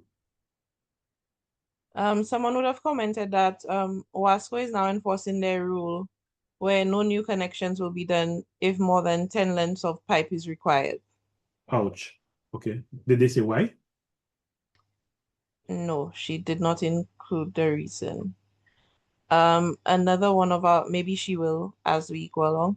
Another one of our ladies says, bee and butterfly pollinators are on the decrease. Would it be good to have a beehive in your garden? Yes, for many reasons, not just for pollination, but also honey is expensive. So if you can have a beehive in your garden, then you could harvest the honey. I've actually been thinking about putting a beehive in my yard because not so much for pollination because I don't need it for pollination, but just I use a lot of honey. I love honey. So but having a beehive and then extracting honey from it means that you also have to now to learn how to get the protective gear for you to do it. So yeah, having a beehive if you could afford it and if you don't mind, and you don't have little children who are curious and who may decide that they want to poke the beehive to see what happens, then yeah, but there are always challenges of having a lot of bees around. So it's certainly not something I would discourage, but just be aware that bees sting, sorry, they don't bite, this thing. And if you have Uh, children, if you have little kids, then yeah. so we have questions on your thoughts on hydroponics and aquaponics. Well, again, it's if you water challenge, if you don't have water, if you hydroponics there's an advantage to hydroponics in that it allows you to deliver um a certain amount of fertilizer, certain amount of it allows it is the it is not as water intensive. So you are basically recirculating the water. Well, you're using the same amount of water. Hydroponics and aquaponics have their advantages, they have their disadvantages. There's some people that hydroponics would work for. There's some people that I don't see the use of hydroponics if they have the farmland to farm. And again, there's some crops that you could do quite well with hydroponics and aquaponics. They are better for your leafy vegetables. There are some things that will not respond very well to hydroponics. Someone was actually saying to me, I remember meeting a farmer who was doing aquaponics and who told me that I think, oh gosh, I hope I get it right, that he was able to do green lettuce with aquaponics, but he could not do it. Was either, I think, romaine. He was having a challenge doing romaine with aquaponics that it was just not responding to aquaponics at all. Either romaine or red lettuce. Can't remember which one. So again, it's horses for courses. It's what works, given your the conditions that you're operating under. Thank you so much. I know that we don't have time for all of the questions, but ladies, I would encourage you to we will figure out a way to start up a form of sorts where you can um ask those questions and we could get it answered and populate that document. Just like Dr. Fletcher suggested earlier about us doing like a frequently asked question type format. So please do not be worried. The specific questions that we may have missed, send it to either myself, Kiana, country coordinator for St. Lucia, or your specific country coordinator, so we can work on compiling those questions so that everybody can feel heard and, get some answers to their questions. But I just want to thank you all again for being here this evening. Thank you so much, Dr. Fletcher. Your passion is undeniable. So thank you very much for showing up and for sharing with us your knowledge and everything that you have, even the things that you're not sure of. So we really appreciate that. My pleasure. Thank you. I love being here for the last 2 days. So thank you very much. Thank you. And thank you, ladies. Thank you for showing up. Thank you for your participation. Thank you, thank you, thank you. And we will see again on Tuesday, God spare our lives, for our next Ag-cademy session.